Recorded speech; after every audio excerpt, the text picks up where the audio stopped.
Welcome to i5 TV. ముందుగా headlines.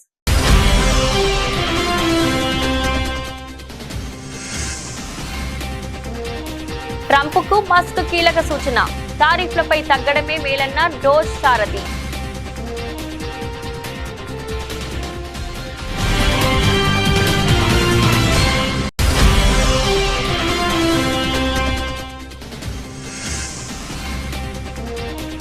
Singapore లో అగ్ని ప్రమాదం. డిప్యూటీ సీఎం పవన్ కళ్యాణ్ చిన్న కుమారుడికి గాయాలు.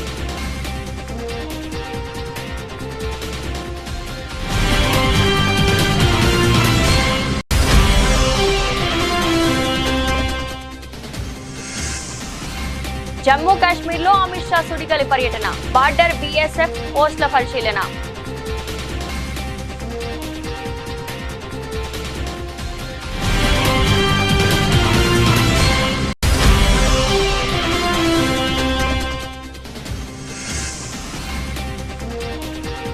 రెండు లక్షల మంది ఏఐ ఇంజనీర్లు తయారు చేయడమే ప్రభుత్వ లక్ష్యం వెల్లడించిన మంత్రి శ్రీధర్ బాబు.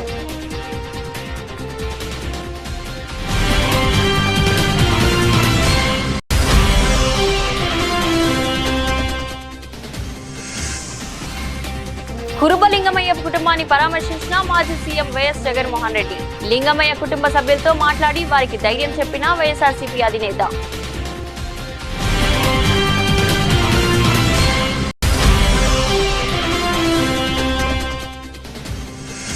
అసెంబ్లీ ఆవరణలో పూలే విగ్రహం ఏర్పాటుకై ఇందిరా పార్క్ వద్ద ఎమ్మెల్సీ కవిత నిరాహార దీక్ష. అనుముల ఇంటెలిజెన్స్ తో రాష్ట్రానికి ప్రమాదమని విమర్శలు.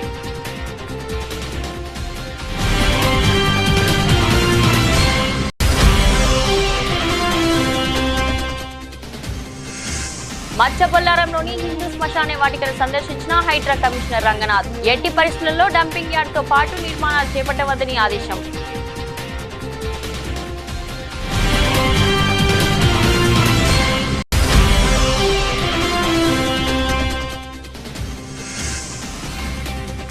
ఈ నెల 27న వరంగల్లో బీఆర్ఎస్ పార్టీ రజతోత్సవ వేడుకలు.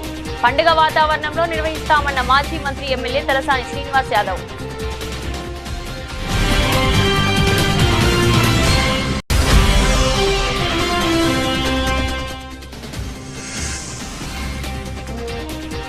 కోలుకుంటున్న ప్రపంచ మార్కెట్లు. భారీ లాభాల్లో స్టాక్ మార్కెట్లు.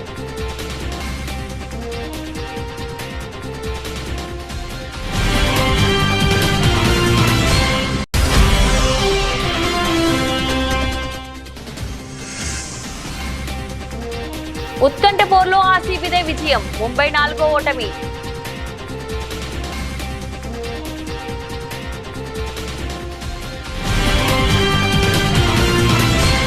అమెరికా అధ్యక్షుడు డొనాల్డ్ ట్రంప్ విధించిన టారిఫ్లపై డోస్ సారథి టెస్లా అధినేత ఎలాన్ మస్క్ తొలిసారి స్పందించినట్లు తెలుస్తుంది. చైనా విషయంలో టారిఫ్ యుద్ధాన్ని ఆపాలని, ఈ విషయంలో కాస్త తగ్గితేనే మేలని ట్రంప్ కు సూచించారని సమాచారం. ఇటీవల ట్రంప్ తో జరిగిన భేటీలో మస్క్ ఈ అభిప్రాయాన్ని వెలుబుచ్చినట్లు తెలిసింది. అయితే ఈ విషయంపై ఎలాంటి అధికారిక ప్రకటన వెలువడలేదు. ఈ మేరకు పలు ఆంగ్ల మీడియాలో కథనాలు వెల్లడిస్తున్నారు. ఈ కథనాల ప్రకారం డొనాల్డ్ ట్రంప్ తో మస్క్ నేరుగా చర్చలు జరిపారు. చైనాపై టారిఫ్లు విధించే విషయంలో మరోమారు ఆలోచించాలని కోరారు. దీనికి ట్రంప్ నిరాకరించారని, టారిఫ్ల విషయంలో తగ్గేదే లేదని కరాఖండిగా చెప్పినట్లు సమాచారం. సింగపూర్ లో జరిగిన అగ్ని ప్రమాదంలో డిప్యూటీ సీఎం పవన్ కళ్యాణ్ చిన్న కుమారుడు మార్క్ శంకర్ చిక్కుకున్నాడు. పాఠశాలలో జరిగిన ఈ ప్రమాదంలో బాబు చేతులు, కాళ్లకు గాయాలయ్యాయి. ఊపిరితిత్తులోకి పొగ వెళ్లడంతో స్కూల్ సిబ్బంది మార్క్ శంకర్ ను ఆసుపత్రికి తరలించి చికిత్స అందిస్తున్నారు. సమాచారం తెలిసిన వెంటనే పవన్ ను సింగపూర్ కు వెళ్లాలని పార్టీ నేతలు సూచించారు. అయితే అల్లూరి సీతారామరాజు జిల్లా పర్యటనలో ఉన్న ఆయన కురిడి గ్రామానికి వస్తానని మాటిచ్చానని, అక్కడ గిరిజనులు కలిసి ఆ తర్వాత సింగపూర్ వెళ్తానని పవన్ కళ్యాణ్ బదులిచ్చారు. ఇవాళ ప్రారంభించాల్సిన కార్యక్రమాలకు ఏర్పాటు చేసినందున వాటిని పూర్తి చేసి వెళ్తానన్నారు. ఈ పర్యటన ముగిసిన తర్వాత జనసేనాని సింగపూర్ వెళ్లనున్నారు. జమ్మూ కాశ్మీర్ లో శాంతి భద్రత పరిస్థితిపై కేంద్ర హోంశాఖ మంత్రి అమిత్ షా స్వయంగా సమీక్ష నిర్వహించారు. కతువాలో బీఎస్ఎఫ్ జవాన్లతో మాట్లాడారు. బుధవారం ఏప్రిల్ 9 శ్రీనగర్ లో పలు అభివృద్ధి కార్యక్రమాలను అమిత్ షా ప్రారంభించారు. శ్రీనగర్ ఎయిర్పోర్ట్ లో అమిత్ షాకు జమ్మూ కాశ్మీర్ ముఖ్యమంత్రి ఒమర్ అబ్దుల్లా ఘనస్వాగతం పలికారు. జమ్మూలోని సరిహద్దు ప్రాంతమైన కతువాలో పర్యటించారు. వాస్తవాధీన రేఖ దగ్గర బీఎస్ఎఫ్ పోస్టులను పరిశీలించారు. బీఎస్ఎఫ్ ఉన్నతాధికారులతో సరిహద్దు భద్రతపై చర్చించారు. గత కొద్ది రోజులుగా కతువా సరిహద్దు నుంచి చొరబాట్లు పెరిగాయి. అయితే ఉగ్రవాదుల చొరబాట్లను భద్రతా బలగాలు ఎప్పటికప్పుడు తిప్పికొడుతున్నారు.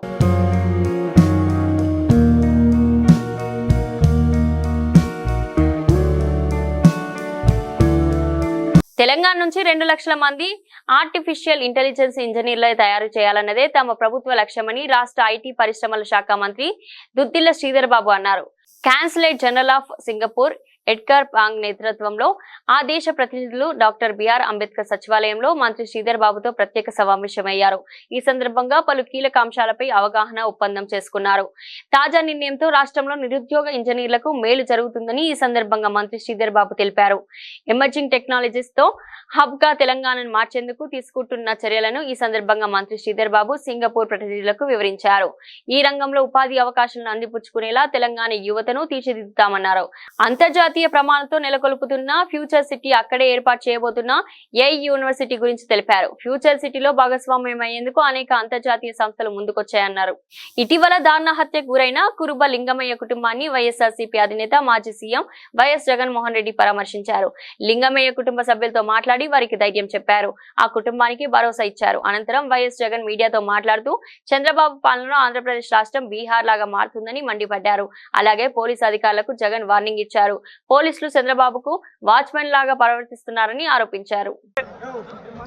పోలీసులు ఎవరైతే చంద్రబాబు నాయుడు గారిని మెప్పు కోసం ఎవరైతే పోలీసులు చంద్రబాబు నాయుడు గారి మెప్పు కోసం ఎవరైతే వాళ్ళ టోపీ మీద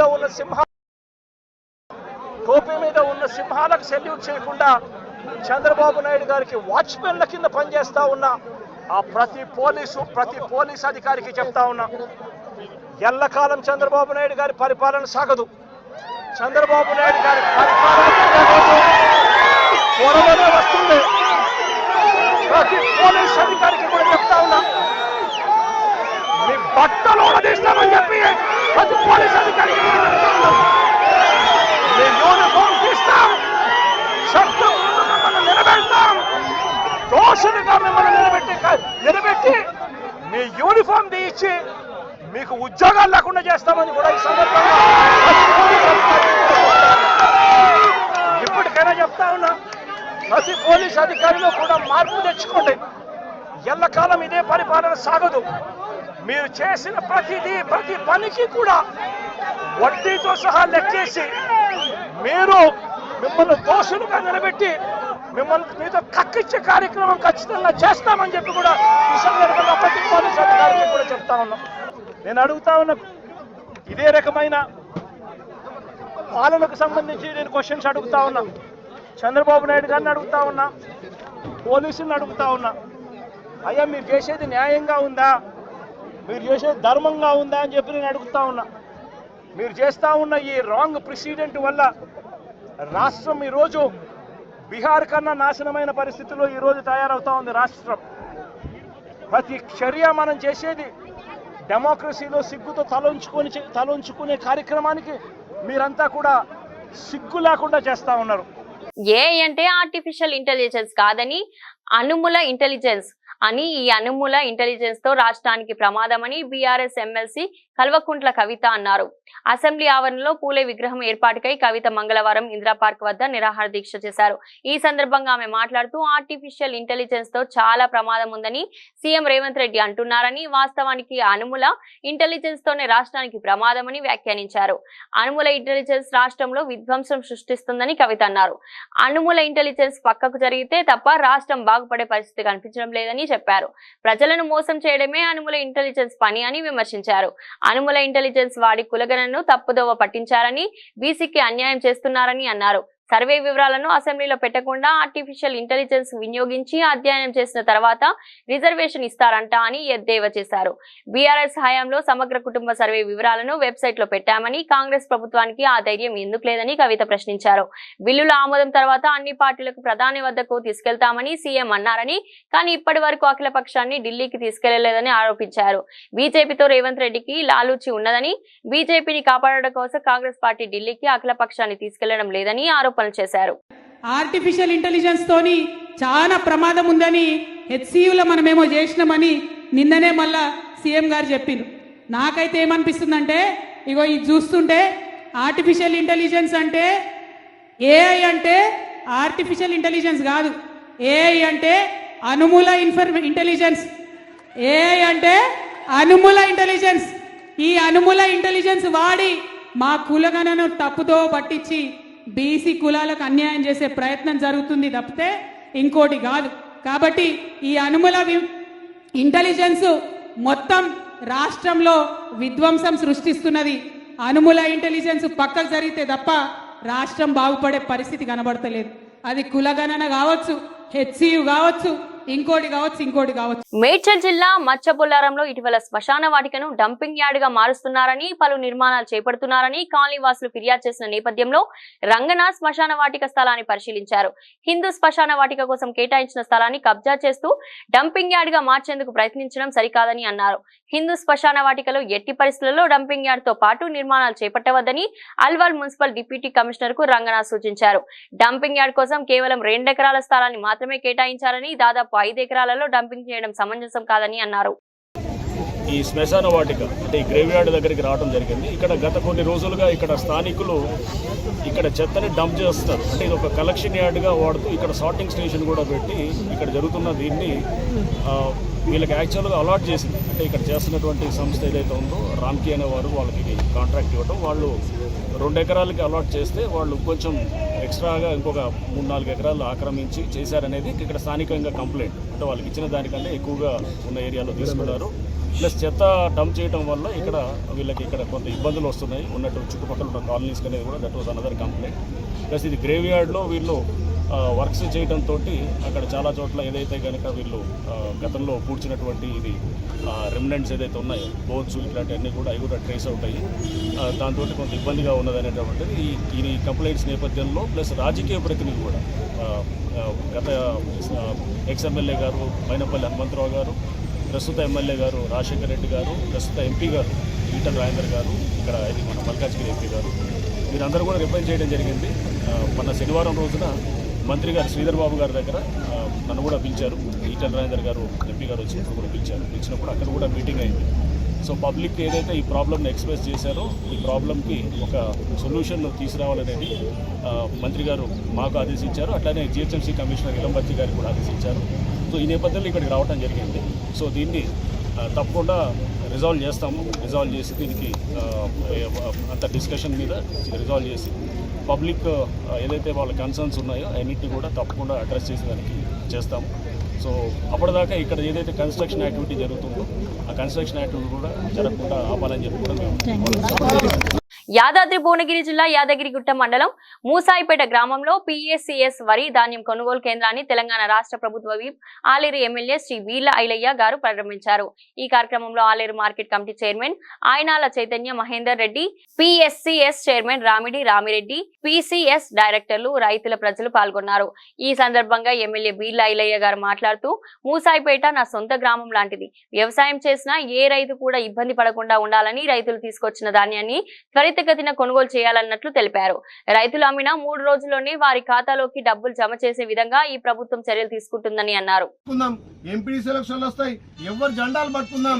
ఎమ్మెల్యే ఎలక్షన్లు వస్తాయి, ఎవరు జెండాలు పట్టుకుందాం. ఎలక్షన్లు అయిపోయిన తర్వాత అందరం కలిసికట్టుగా ఈ ప్రాంతం అభివృద్ధి చేసుకోవాలి. ఈ ప్రాంతం రైతన్నలకు పెద్దపీట వేసుకోవాలి. ఇలా 100-120 చెరువులు నింపినోని నా సొంత చెరువును ఎందుకు నింపలేకపోతా? మీరు ఆలోచన చేయరి. దాని సోర్స్ ఎట్లుంటే అవసరమైతే దానికి లిఫ్ట్ పెడితే తప్ప లేకపోతే ఉంది. ఒక తలమాషుడు అంటాడు ఐలే వెంచర్ ఉంది, ఐలే వెంచర్లకు నేను 100 ఎకరాలు ఇవ్వడానికి సిద్ధంగా ఉన్నా. నా సొంతం 10 ఎకరాలు ఇవ్వడానికి ఉన్నా. ఎవరో తమ్ముడు ఎందుకు పనికిరాని మాటలు మాట్లాడతాడు? ఆ తలమాషుడు వాని ఊళ్ళో 3 సార్లు చెరువు నింపినా వాడిని నిల్లేమంటాడు. మసాపేట చెరువు నింపలేదా? అంత పెద్ద చెరువు నింపినాం. మన ఎంపీ గారు పైసలు సొంతంగా పెట్టుకొని కట్టగట్టి తెచ్చిండు. నేనేమంటున్నా, దయచేసి రైతుల విషయంలో రాజకీయాలొద్దు. మనకు పార్టీలు లేవు. రైతుల బాగు కోసం, ఈ ప్రజల బాగు కోసం అన్ని రకాల చేద్దాం. ఇలా పార్టీలు ఏవైనా రైతుల కోసం మనం పిఎస్ సెంటర్లు, ఐకేపీ సెంటర్లు ఓపెన్ చేస్తామా? రైతు విషయంలో ఎక్కడ కూడా ఏ పార్టీ కూడా, అది టీఆర్ఎస్ కానీ, బీజేపీ కానీ, కాంగ్రెస్ కానీ, కమ్యూనిస్ట్ కానీ, రైతుల కోసం పనిచేద్దాం. ఇది చక్కటి అవకాశం. ఈ కాంగ్రెస్ పార్టీ రైతులకు పెద్దపీట వేసింది. పెద్దలు ఇప్పుడే చెప్పారు, ఏబీవీజీ బ్యాంక్ ఉన్నప్పుడు అందులో కొంత డబ్బులు పడి కూడా ఆ అకౌంట్ మిస్ మ్యాచ్ వల్ల అది తెలంగాణ బ్యాంక్ కాలేదు కాబట్టి కొంత అమౌంట్ వాపసు పోయిందని చెప్తున్నారు. తప్పకుండా అది ప్రభుత్వం దృష్టి తీసుకుపోయి వ్యవసాయ శాఖ మంత్రులతో మాట్లాడి, అవసరమైతే ముఖ్యమంత్రితో మాట్లాడి వాళ్ళకు వచ్చేటట్టు చేద్దాం. ఇంకా కూడా కొంత రుణమాఫీ కానాలు టెక్నికల్ ఇష్యూల వల్ల కానీ ఇంకేదైనా ప్రాబ్లం ఉంటే తప్పకుండా రైతులకు బాగు చేయాలనే 21,000 కోట్లతోటి 25 లక్షల మందికి ఇచ్చి కొంత 10%, 20% ఇంకే పర్సెంట్ ఉందో ఆ పర్సెంట్ ఇవ్వడానికే. తెలంగాణలో నేరాల సంఖ్య తగ్గిందని డీజీపీ జితేందర్ రెడ్డి అన్నారు. డీజీపీ కార్యాలయంలో 2 రోజుల పాటు పోలీసు ఉన్నతాధికారులతో నిర్వహించనున్న అర్ధవార్షిక నేర సమీక్ష సమావేశాలతో మాట్లాడుతూ దోపిడీలు, దొంగతనాలు పూర్తిగా తగ్గుముఖం పట్టాయని, గత ఏడాదితో పోలిస్తే క్రైమ్ రేటు 5% తగ్గిందన్నారు. విజిబుల్ పోలీసింగ్ సత్ఫలితాలనిస్తుందని పేర్కొన్నారు. నేరాలను తగ్గించేందుకు తమ పోలీస్ శాఖ చేసిన కృషి ఫలించిందన్నారు.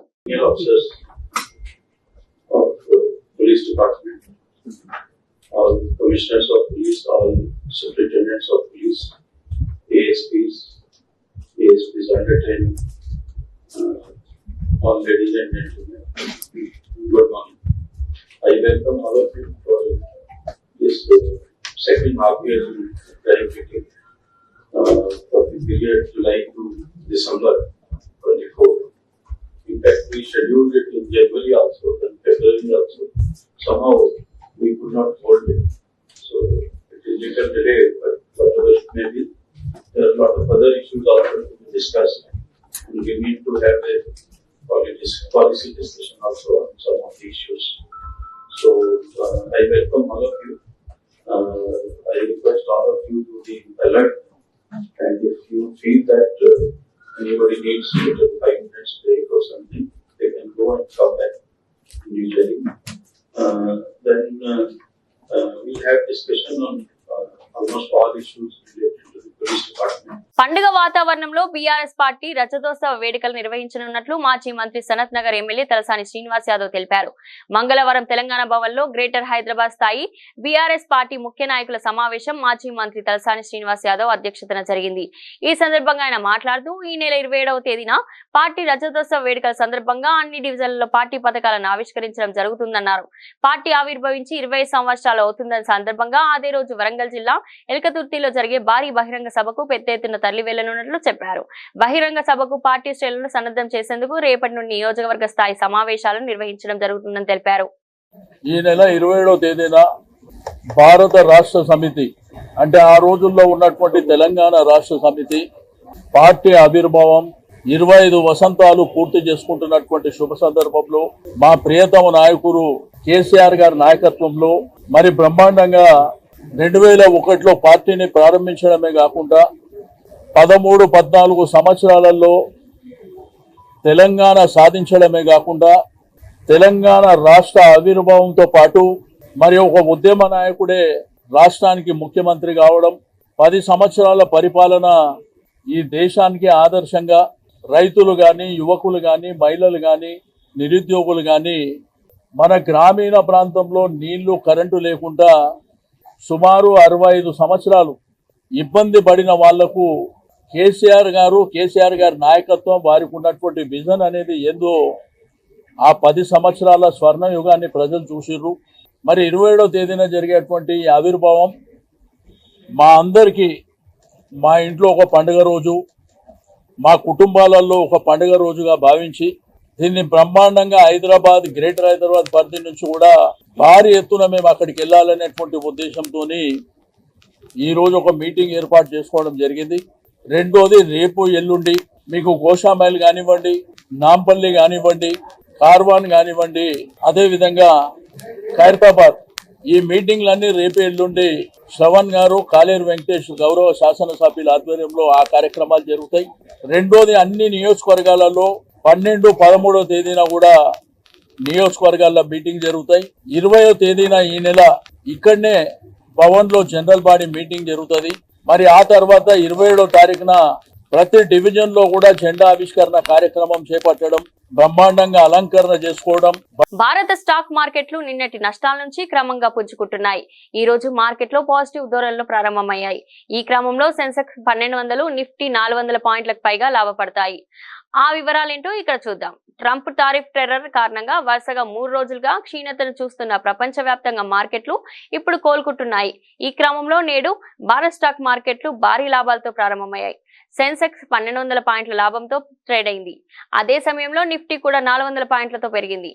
బ్యాంక్ నిఫ్టీ కూడా దాదాపు 800 పాయింట్లతో పుంజుకుంది. నిఫ్టీ మిడ్ క్యాప్ 100 కూడా 1000 పాయింట్లకు పైగా లాభపడింది. ఈ క్రమంలో మార్కెట్లో ఎక్కడ చూసినా కొనుగోలు కనిపిస్తున్నాయి. నిఫ్టీలోని 50 స్టాక్స్ అన్ని గ్రీన్ మార్కెట్ ప్రారంభమై దూసుకెళ్తున్నాయి. దీంతో అనేక మంది మదుపర్లు లాభపడుతున్నారు. ఒకప్పుడు సినీ నటిగా ఓ వెలుగు వెలిగిన అందాల రాశి రంభ పెళ్లి తర్వాత సినిమాలకు పూర్తిగా దూరం అయ్యారు. సుదీర్ఘ విరామం తర్వాత ఇప్పుడు టాలీవుడ్ లో రీ ఎంట్రీకి రెడీ అయ్యారు. ఈ నేపథ్యంలో రంభ తన భర్త ఇంద్రకుమార్ పద్మనాభంతో కలిసి తిరుమల శ్రీవారిని దర్శించుకున్నారు. రంభతో కలిసి ఫోటోలు తీసుకునేందుకు అభిమానులు పోటీ పడ్డారు. పెళ్లి తర్వాత సినిమాలకు దూరంగా ఉంటున్న రంభ ప్రస్తుతం భర్త పిల్లలతో హ్యాపీ లైఫ్ లీడ్ చేస్తున్నారు. ఇటీవల నటుడు జేడి చక్రవర్తితో కలిసి ఓ బుల్లితెర షోలో కనిపించారు రంభ. Thank you. అదే 15 ఏళ్ళు అయింది కదండి, సో మేము వాళ్ళ దర్శించుకోవాలి స్వామి వారిని అని వచ్చాము. సినిమాల రీ ఎంట్రీ గురించి ఏమైనా క్లారిటీ ఇస్తారా మేడం? చాలా మంది అయ్యయ్యో తెలీదండి, అది ఏమీ అనుకోలేదు, జస్ట్ వచ్చాను. సో ఏదైనా బెస్ట్ స్క్రిప్ట్స్ ఏమైనా వస్తే చేయడానికి రెడీగా ఉన్నారా మేడం? మంచిది, నాకు నచ్చేటి వస్తే చేస్తానండి తప్పకుండా. మేము సినిమాలోనే పుట్టి ఇక్కడే పెరిగాం కాబట్టి సో మాకు సినిమానే లైఫ్. సో మంచి క్యారెక్టర్స్ వస్తే మంచి డెఫినెట్గా నేను చేస్తాను. రీసెంట్ టైమ్స్లో ఏమన్నా స్క్రిప్ట్స్ మీ దగ్గరకు వచ్చాయా? నేను ఇప్పుడు దాకా ఏమీ వినలేదండి, జస్ట్ నాకు ఒక ప్రోగ్రాంలో అడిగారు కాబట్టి వచ్చాను, ఇక్కడ ఉన్నాను కాబట్టి. బట్ లేకపోతే ఇంకా ఏం అనుకోలేదు, ఏది అనుకొని రాలేదు కదండి ఫస్ట్, సో అట్లానే ఏమీ అనుకోలేదు. గత కొంతకాలంగా పైకి ఎగబాగిన బంగారం ధరలు భారీగా తగ్గాయి. ఒక్కరోజే ఏకంగా 1500 పైగా తగ్గింది. దీంతో ఢిల్లీ బులియన్ మార్కెట్ లో 10 గ్రాముల స్వచ్ఛమైన బంగారం ధర 91,450కి దిగి వచ్చింది. వారం రోజుల క్రితం ఈ ధర 93,000 స్థాయిలో ఉండగా తాజా తగ్గుదలతో 92,000 దిగువకు పడిపోయింది. ఆభరణాల వర్తకులు స్టాకిస్టులు అమ్మకాలకు మొగ్గు చూపడంతోనే పుత్తడి ధర దిగివచ్చినట్లు బులియన్ వర్గాలు తెలిపాయి. ఇక హైదరాబాద్ బులియన్ మార్కెట్ లో 10 గ్రాముల బంగారంపై 280 తగ్గి 90,380గా నమోదైంది. పసిడితో పాటు వెండి ధరలు కూడా నిన్న దిగొచ్చాయి. పారిశ్రామిక వర్గాలు నాణాల తయారీదారులు నుంచి కొనుగోలు పూర్తిగా నిలిచిపోవడంతో వెండి ధర కిలోకు 3,000 తగ్గి 92,500కు దిగి వచ్చింది. హైదరాబాద్ లో మాత్రం కిలో వెండి 1.3 లక్షలుగా ఉంది. అమెరికా అధ్యక్షుడు ట్రంప్ దెబ్బకు ఈ ఈక్విటీ మార్కెట్లు కుప్పకూలడంతో పాటు ఆర్థిక మాంద్యం భయాలు వెంటాడుతుండడంతో మదుపర్లు విక్రయాల వైపు మొగ్గు చూపుతున్నారు. ధరలు తగ్గడానికి ఇదే కారణమని మార్కెట్ నిపుణులు చెబుతున్నారు. ఇక అంతర్జాతీయ మార్కెట్ లో బంగారం ధర ఔన్స్ కు $10.16 తగ్గి 3,027 వద్ద ఉండగా వెండి $30.4 వద్ద కొనసాగుతుంది. సొంత స్టేడియంలో రాయల్ ఛాలెంజర్స్ బెంగళూరు తో జరిగిన ఐపీఎల్ మ్యాచ్ లో ముంబై ఇండియన్స్ జట్టు పరాజయం పాలైంది. చివరి ఓవర్ వరకు ఉత్కంఠభరితంగా సాగిన ఈ మ్యాచ్ లో ఆర్సీబీ 12 పరుగుల తేడాతో విజయం సాధించి 3వ విజయాన్ని తన ఖాతాలో వేసుకోగా ముంబై ఇండియన్స్ 5 మ్యాచ్ల్లో 4 ఓటములతో ప్లే ఆఫ్ అవకాశాలను సంక్లిష్టం చేసుకుంది.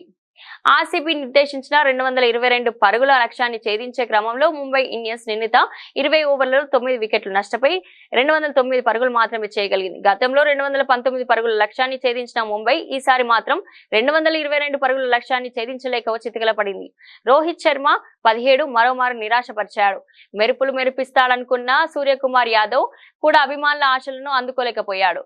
కెప్టెన్ హార్దిక్ పాండ్యా దూకుడుగా ఆడినప్పటికీ జట్టును ఓటమి నుంచి కాపాడలేకపోయాడు. 15 బంతుల్లో 3 ఫోర్లు 4 సిక్సర్లతో 42 పరుగులు చేశాడు.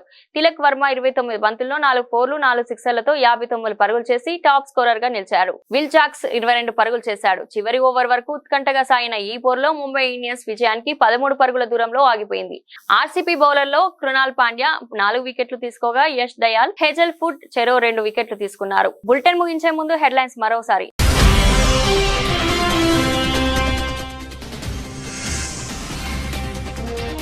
ట్రంప్ కు మస్తు కీలక సూచన, టారిఫ్లపై తగ్గడమే మేలన్న డోస్ సారథి.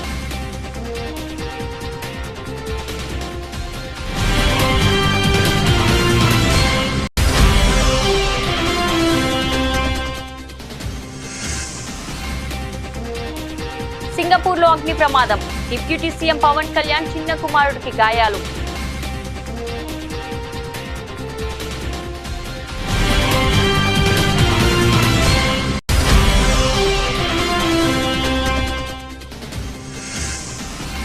జమ్మూ కాశ్మీర్ లో అమిత్ షా సుడిగాలి పర్యటన, బార్డర్ బీఎస్ఎఫ్ పోస్టుల పరిశీలన.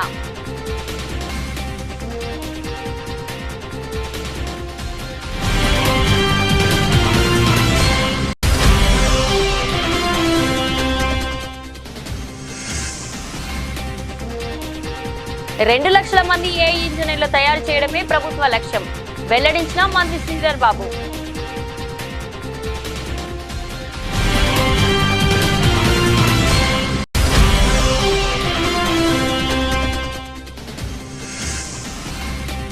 కురుబ లింగమయ్య కుటుంబాన్ని పరామర్శించిన మాజీ CM YS Jaganmohan Reddy.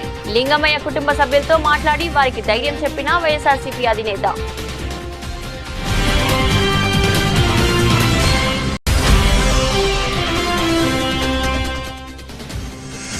Assembly ఆవరణలో పూలే విగ్రహం ఏర్పాటుకై ఇందిరా పార్క్ వద్ద ఎమ్మెల్సీ కవిత నిరాహార దీక్ష. అనుమూల ఇంటెలిజెన్స్ తో రాష్ట్రానికి ప్రమాదమని విమర్శలు.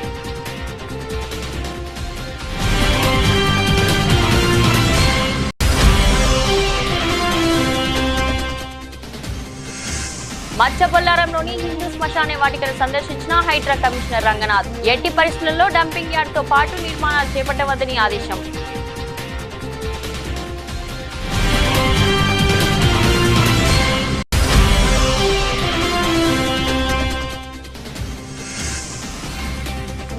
ఈ నెల 20న వరంగల్లో బీఆర్ఎస్ పార్టీ రజతోత్సవ వేడుకలు. పండుగ వాతావరణంలో నిర్వహిస్తామన్న మాజీ మంత్రి ఎమ్మెల్యే తలసాని శ్రీనివాస్ యాదవ్.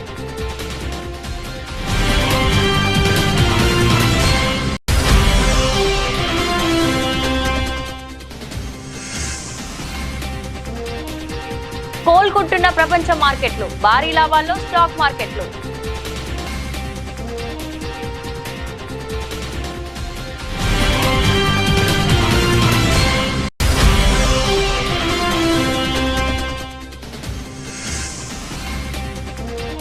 ఉత్కంఠ పోర్లో ఆర్సీబీదే విజయం, ముంబై 4వ ఓటమి.